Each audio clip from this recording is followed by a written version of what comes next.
We are now going to have an example of how to solve a problem involving acceleration, force, etc. So we'll draw a free body diagram, establish a coordinate system, resolve any vectors that are not in x or y. We'll apply Newton's second law in x and y to create two equations.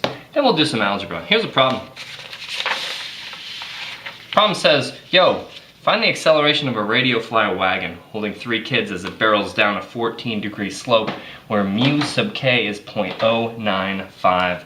This mu sub k, let's get an equation for that sucker right there. We know that mu sub k is the force of kinetic friction divided by the normal force, and you should memorize that sucker right there. The mass is 100 kilograms. That's of the wagon and the kids, it looks like, because it says mass total. So let's start by drawing that free body diagram as they requested. We will have ourselves a slope at 14 degrees. That's not a very steep slope, but put it right here.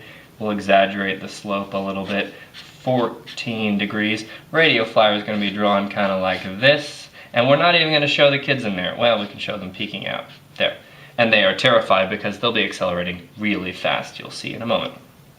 Dot in the center, and now we need to draw the forces. First, we always draw the weight first. So we got mg right there. Next step is to think about what other forces might be acting on this wagon. It says that it's rolling down a 14-degree slope, so friction will act in which direction? Very good.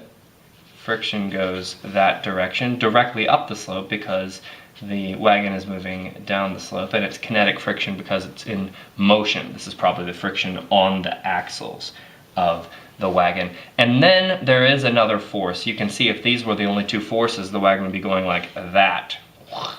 But there must be something else, and I guess that's what's keeping the wagon from going through the slope, and that's called the normal force. I'm going to try to draw it carefully because I kind of know how big it's going to be already. So we got the normal force, we got the force of kinetic friction, and we've got m times g.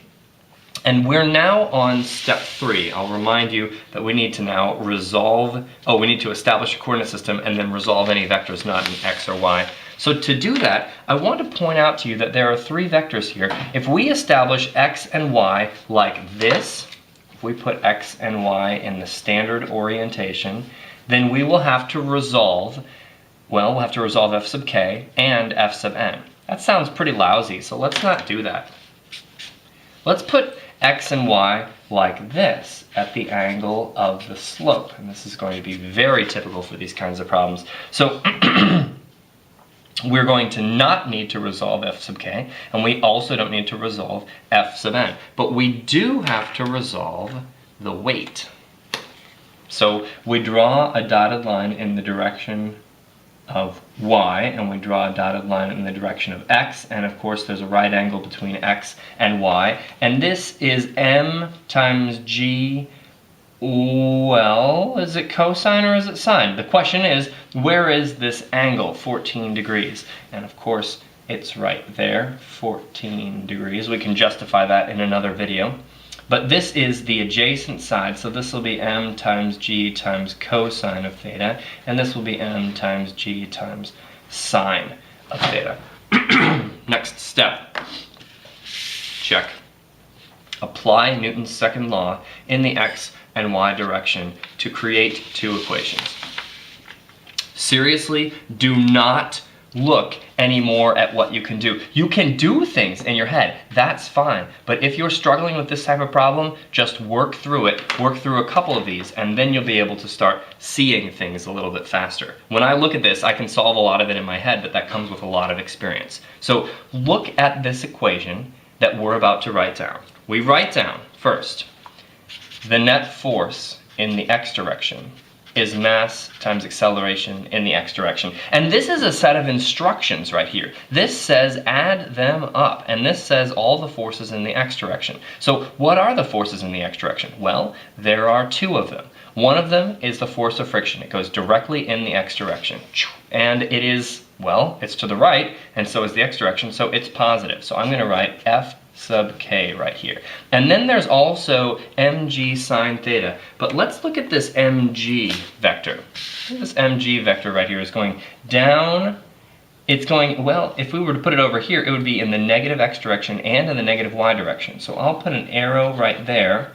That component is to the left, and this component is to the down. So we've got this in negative y, and we've got this in negative x. So I'm going to say f sub k, well, it's purple, right? Let's live it up, times m times g times the sine of theta is the other x component. And that's just equal to, just as we had before, m times a sub x. Guess what? We're trying to find the acceleration in one direction, and this will actually be a sub x. So this is our goal right here, to find a sub x.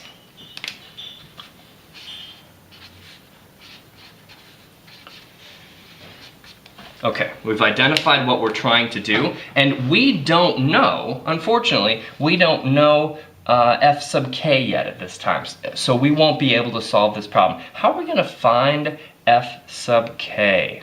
Let's put a box around this equation and make a mental note to come back to it later, because we just created this equation. The second part of step 4 says to apply Newton's second law in the y direction. We need to create another equation. In the y direction, we simply write down that the net force in the y direction is mass times acceleration in the y direction.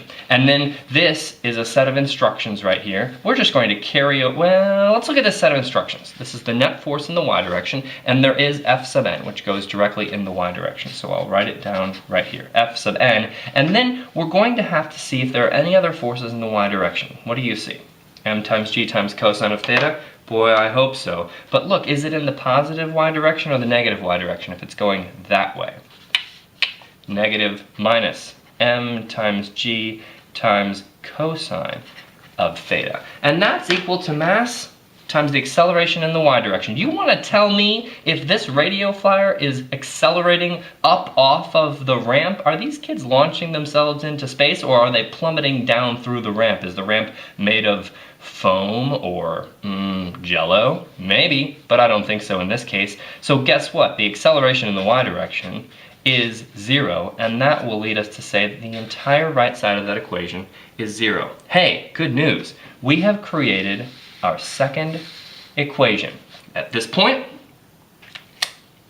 we have done everything we need. Here's our third equation that we may need to use. And let's see, do you want to do this the haphazard, crazy way, or do you want to do this the systematic way? Let's go crazy systematic, whatever problems that may cause. Let's just do it the super steady way. First of all, we say we're trying to find a sub x. And so I get a sub x on its own. Take this equation right here, and I say a sub x is equal to, well, I'm going to divide both sides by the mass. So I get f sub k minus mg sine theta divided by the mass. And they're all the same masses, so we don't have to be careful about that at all. And now I don't know only one thing in this equation, that's f sub k. So I'm going to take this equation right here. Maybe I should solve it for f sub k first. That would say f sub k is equal to mu sub k times fn. I'm going to take this equation and I'm going to plug it in for f sub k. And I'm going to get, well, I'll get mu sub k times fn minus m times g times sine of theta divided by m. Now we still aren't finished because we know mu k, that's fine, but we don't know f sub n. Check it out. We'll now have to use our third equation, and I should probably use a purple line for this sucker right here. But we don't have this solved for f sub n. We should do that first. F sub n equals, well, we'll just add mg cosine theta to both sides. Mg cosine theta. I think at this point, before I plug this in, I want to point out to you that the normal force is equal to mg cosine theta. You can see that over here. The normal force out from the ramp is equal to the component of gravity into the ramp. And that is what guarantees that the wagon is not accelerating this way, nor is it accelerating this way. And so our kids will remain safely on the surface of Earth rather than launching off of it or plummeting into it. That's pretty handy. You'll usually find that F sub n is mg cosine theta. That's not always the case, but you'll usually find that to be the case. So I'm going to take this equation right here that we got by solving that equation. I'll bring this over and plug it in right there, and we will have a beautiful thing happen. I'm going to get mu sub k, and now instead of writing f sub n, I plug in this business over here, m times g times cosine of theta minus m times g times sine of theta, and I'll divide it all by m. What do you see? Awesome. Let's write the answer out one more time. It's mu sub k times g times cosine of theta minus g times sine of theta, all divided by 1. You can write it one more time a little bit cleaner. There's a g in both terms. I can factor it out, and I find that it's g times mu k cosine theta minus sine theta. That's our answer for the acceleration in the x direction. Now, if you're feeling like you don't get enough closure just by looking at those numbers, we can do the calculation for you, no problem. And let's see, we're going to say mu sub k is 0.095. We'll multiply that by the cosine of, how many degrees? 14 degrees. And then I'm going to subtract, the sine of 14 degrees, but I need to go back up here and insert multiplying by baby g, 9.81 times, open parentheses, close parentheses, and we're done. Whoa, look at that. It's negative. It says the acceleration is negative. Did we make a mistake?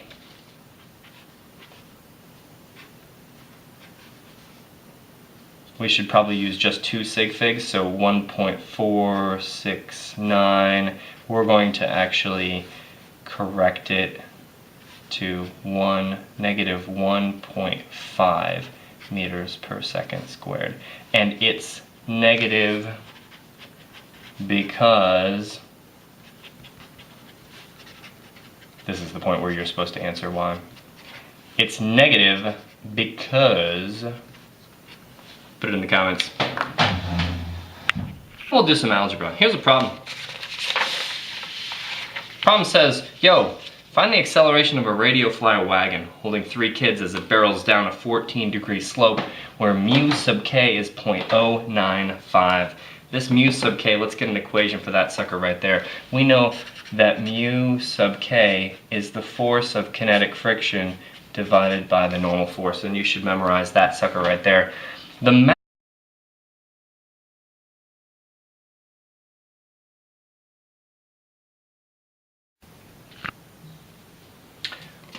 We are now going to have an example of how to solve a problem involving acceleration, force, etc. So we'll draw a free body diagram, establish a coordinate system, resolve any vectors that are not in x or y. We'll apply Newton's second law in x and y to create 2 equations.